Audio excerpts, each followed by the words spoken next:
Hey, it's Matt Morris. Welcome back to lesson number 4 in our 5-day series on how to go from amateur to pro in network marketing. And I hope you've gotten a ton of value over the last 3 days. We're almost done, so let's hop into it. Today, we're going to talk about closing. And over the years, I've had people say, Matt, why don't you call it something like enrolling or call it opening? Because closing is kind of harsh and salesy. And you know what? Here's my thoughts on this. Stop being a pansy. If you don't like the word closing, it probably means that you're a really bad closer. So get over it. Now listen, I'll tell you the number one reason that will hold you back from being a masterful closer. It's your specific mindset as it relates to closing. Now, I'm going to cover that in just a couple minutes, but before we get into that, you have to know that the closing process, it doesn't start when the presentation is over. The closing process, it actually starts way before that. In fact, the closing process actually starts with the invite. The invite is arguably the single most important skill in network marketing.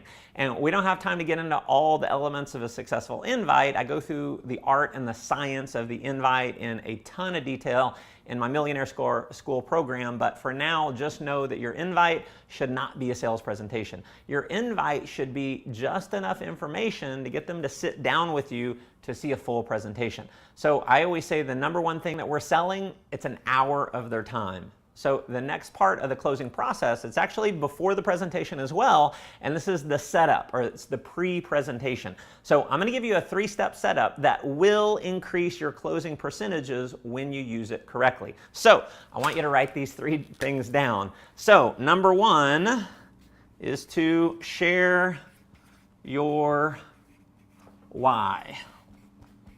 Okay? Number 2, it's a big deal, and you are all in, okay? And then number 3, doesn't matter, okay? Number 1, number 2, and number 3. So I'm going to break down the psychology behind this. Okay, step 1 is to share your why. So let them know what it was that got you to be open-minded and not only look at something different other than your regular career, but what actually got you to join. Now, the key here is authenticity.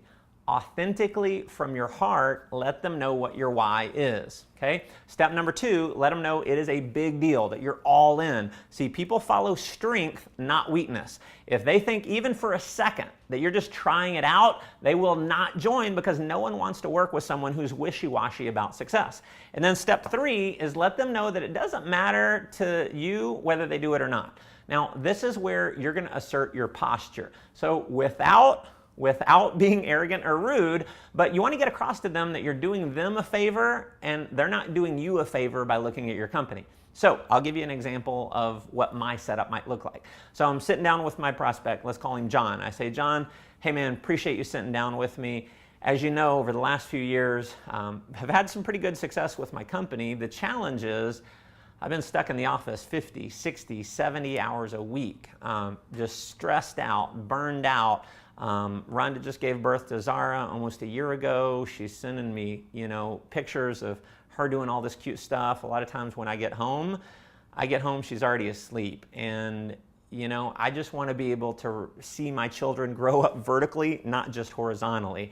And so I've been open to something else, and I got to tell you, man, I have found it. This is the biggest thing I've ever seen in my life. I am all in. Now listen, doesn't matter to me. If you love it, that's great. If you don't love it, that's great. But if there's anyone that I want to be in partnership with, it's you. Cool? Okay? So you kind of get the feeling, right? I was very authentic. I shared my why, brought my kid, my child into the picture, let them know it's big. I'm all in. It's the biggest thing I've ever seen. If you love it, great. If you don't love it, great. Either way. So I'm basically letting their guard down. Either way is totally fine. So then after that, there's step 4. Step 4 is optional, and this is what I would suggest you do right before you show your presentation if you're using a video. So if you're about to show a DVD or something like that, then what I do is I'd say, John, I want you to pay attention to what I have to do to explain this to you. Hit play on the video. So what happens when you say that is they get that you're not doing any explaining at all, right? You're letting the video do all the explaining and all the selling for you. So when the video is over, we can talk a little bit about the psychology of closing. Now, realize the primary motivator that causes people to take action, it's emotion. Okay? People also buy on logic, but the primary motivator is emotion, and then they back it up with logic. So understanding that psychology, we want to be more emotional than logical. And this is where the majority of network marketers, they blow out their prospects because of their language after the presentation. So the most common thing network marketers say after a presentation is, "So, what did you think?" Which is the last thing that you want to ask. See, when you ask, "What did you think?" you're accessing the logical side and the analytical side of their brain, which is not the primary buying side of the brain. And I'm telling you this right now, even though you know this, you'll still have a hard time not asking this question because it's the easiest thing to say and the most non-confrontive. You see, the number one fear in the world is the fear of rejection. So if you ask people what they think, that's not asking for a decision, so it kind of lets you avoid the possibility of them saying no and you being rejected. So this is one of the reasons why most network marketers, they're terrible closers, is because the fear of rejection. So they ask, "What did you think?" And then once the prospect tells them that, what they think, then they start reselling the deal to their prospects on all the other reasons and the benefits of joining, the selling points, and they never actually get around to asking someone to join. So listen, the number one reason why people don't get started, it's not because of a lack of money, it's not a lack of time or any of the common objections, it's actually because they're never even asked to join. And the uncomfortableness of asking someone to join, it's also the main reason why most network marketers want to continue selling and want to continue explaining long after the presentation is over. And I know you might be thinking, you're going to get them more excited by explaining even more when the presentation is over. But listen, the exact opposite is true. Tune into the psychology here. You're actually less likely to enroll someone when you do that, because going back to the number one question they have is, "Can I do it?" You're being a salesperson. And the more you sell, the more they think they have to sell. And remember, 95% of the people in the world hate to sell. They'd rather eat worms than have to be a salesperson. So they need to understand that enrolling other people, it is a simple process. And when you have to sell, they think they will have to sell. And since they don't want to sell, they don't join. So when the presentation is over, your job is not to sell, it's to collect a decision. Now, if they have questions, if they have concerns or objection, then you're going to explain more to help move them to a decision. But listen, don't overcomplicate the process. Now, I'm going to give you a few keys here to the closing process that this is what helped me become a really good closer. So, number one is my number one rule with just about everything that I do, and that is to have fun. Have fun, okay? So this should be a fun business. Some people, they just take everything too seriously. Lighten up a little bit. And what happens is when you're always having fun, that's attractive to other people. When you're Mr. Miss Serious all the time, it's like nose to the grindstone, that's not a lifestyle that people are really attracted to. So listen, have fun, smile. It makes people like you more when you're smiling, when you're having fun. So number one is to have fun with the prospect. Number two is to posture up, okay? Realize that they need you more than you need them. You are the president and CEO of your own multi-million-dollar business. There is no one person that's going to make or break your success. You're going to be successful with or without any one person. So posture up. Realize that you have the deal, okay? Number three is to be excited. Okay, now I'm getting a little excited in the process here. So be excited. See, that's what moves people. There's a great book called Primal Leadership by Daniel Goleman, and it talks about, what leaders have the ability to do is transfer emotion to other people. And so if you want to have that ability to transfer emotion, then let your emotion out. Be excited. Be genuinely excited. I'm not saying be hyped up. On a scale of 1 to 10, don't be a 20. But what happens is most people, they tend to be, a little nervous about the process, and you want to be cool. A lot of people have that ITC disease, I'm too cool. So listen, no, be excited, and that's going to help move other people. So people will dance to your music. If you're excited, they're way more likely to be excited. Now, number 4 is critical in the process. 0 emotional attachment. 0 emotional attachment. You can't worry about what someone's going to say. If you're always worried about someone saying no, they're more likely to say no. Now, write this down. This will be something you can use with your career forever in network marketing. When you stop being afraid of people saying no, they actually start saying yes. Okay? Now, number 5, this was a big one for me, is convince yourself that you love to close. Okay? Because here's what I did forever, it seemed like, is I hated the closing process because I hated rejection. It's why I think I had, one girlfriend all through high school. It was like I just couldn't bring myself to, ask a girl out because I was afraid of rejection. And so what happened was I got into network marketing and I was afraid of rejection, and I just started telling myself, oh man, I'm so nervous. So when the presentation's over, I started getting really nervous. It was like, oh my God, what are they going to say? What if they tell me I'm crazy? And so, what I started doing is I started saying, you know what, this is really hurting me. I'm really not having a lot of success. I need to change my thinking. And remember, it's all an inner game. Success in network marketing is all an inner game. It's not about the tactics. So here's what I started doing is I started telling myself I love to close. Now, when you love to do something, are you more likely to do it? Yes. When you love to do something, are you going to be excited about doing it? Yes. Are you going to be better at it? Yes. If you love it, you're going to get better and better and better at it if you love it? Yes. So start telling yourself you love to close. And here's one of the things that I did is when it came towards the end of the presentation, I would still feel the nervousness. And listen, you got to have kind of courage in this case. So courage is not the absence of fear. You're still going to have the fear. It's okay to still have the fear, but courage is feeling the fear and doing it anyway. And so what I would start to do towards the end of the presentation, I'd start saying, I'm excited, I'm excited, I'm excited, I'm excited, I'm excited, I'm excited, over and over and over. And I'd say, oh, I love this. I love to close. I love to close. I love to close. I love to close. See, what I was doing is I'm programming myself to love to close. See, what you say and what you think about yourself is what creates your belief system. And what's happened is, over the years of doing that so many times, now genuinely, I love the closing process. I absolutely love it. I'm excited about it, and I'm not tied to the outcome. I'm going to have fun with it. I love to close. So tell yourself you love to close. Now, number 6 is another big one, is assume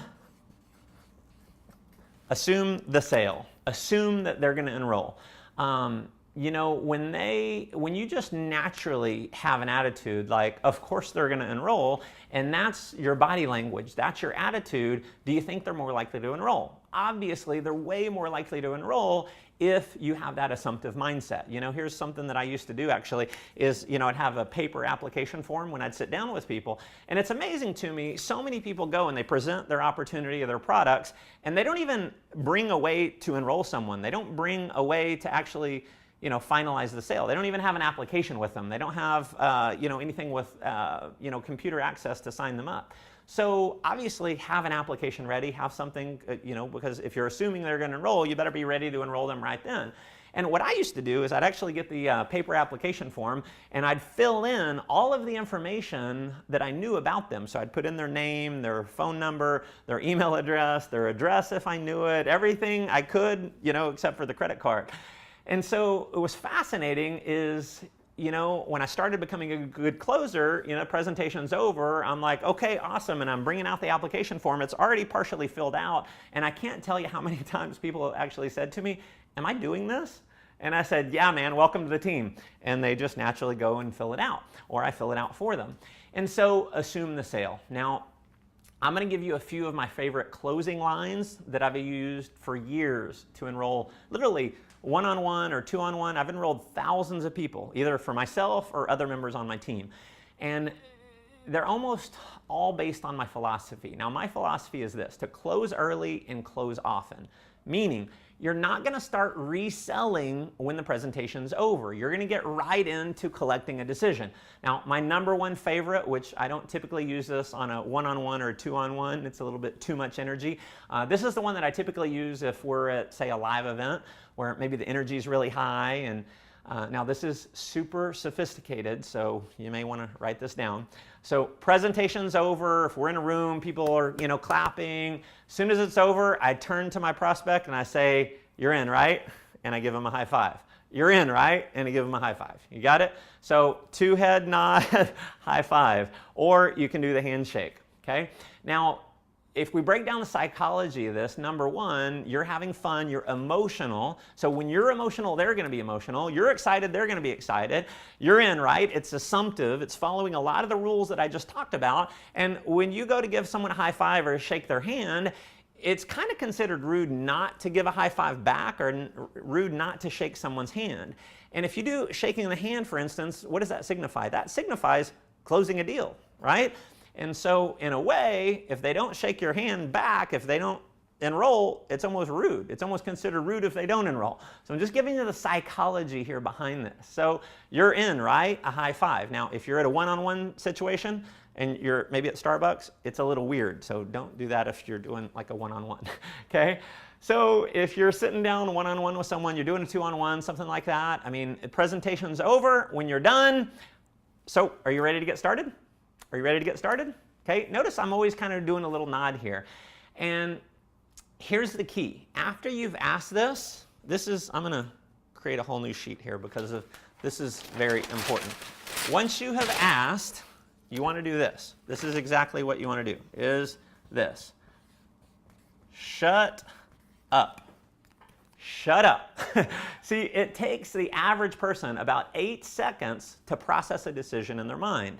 Now, the average salesperson, which is an amateur, is not going to allow more than 3 seconds of silence before they start talking and start reselling. So understand that when you don't allow for that uncomfortable silence, you are literally talking someone out of making a decision. So it would work like this. Do you have any questions, or are you ready to get started? And you just sit there and wait, and you smile, and you wait for them to talk. Okay? Now, another one, and this is all about leadership, is let's get you started, okay? Let's get you started, okay? A lot of times I do this after they've asked a couple questions. Maybe I've said, are you ready to get started? And they say, well, how does this work? And I'll answer that question. And I'll say, do you have any more questions, or are you ready to get started? And they have another question, and I answer a question. And maybe they have 2 or 3 questions. Well, I realize that people need to be led. They have been led their entire life. So when they're kids, their parents tell them what to do. They're led. When they get into school, their teachers tell them what to do. They're led. When we get jobs, our bosses tell us what to do. They're led. And so our job, if you want to be a masterful closer, is to lead. So after they've asked you a few questions, I'm just going to put my hand out. I'm going to say, John, let's get you started, okay? Okay? And again, it's just leading. Now, those would be considered, you can consider those kind of like a one-step close. Now, I'm going to go through and teach you a 2-step close. I've used this a ton.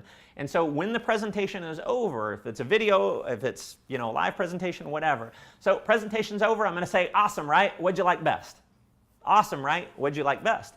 And they're going to tell me. And once they tell me what they like about the program, maybe they like the product, maybe they like the money, whatever they say, I'm going to sit there and I'm going to listen to them. And when they're done talking, I'm going to say this. Step number 2 is, sounds like you're ready to get started. And again, shut up. You smile and you nod. So that's the 2-step close. Now, here's another I use if I'm using a video presentation.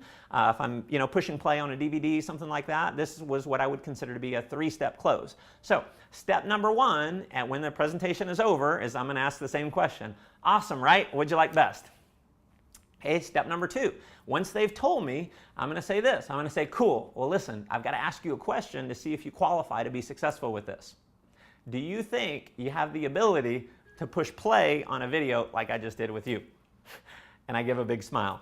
Okay, now what do you think they say every time? Every single time they say yes. They have to say yes because anyone can push play on a video. Step 3, Congratulations, you qualify. Welcome to the team. Let's get you plugged in. I'll show you how to make all your money back in the next week. Cool? So you're putting your hand out and you're shaking their hand. You're leading. The key to being a masterful closer is you leading. Now, these are just a few of the basic closing skills of a professional network marketer. I could go through a lot more, but for now, rewatch this video, start putting some of this into practice. What you ultimately want to get to is the confidence of knowing that you can literally close anyone that's closable. And part of that confidence comes from the topic of tomorrow's lesson, which is overcoming objections. So stay tuned for lesson number 5, and I'm going to give you a framework that I found is the most masterful way of handling just about any objection that's going to come your way. Now, I'm also a firm believer that to become a millionaire in network marketing, it's all about the numbers. So tomorrow, I'm going to give you what I found after 20 years in network marketing are the personal production numbers that you have to go through in order to reach the top. I'll see you tomorrow.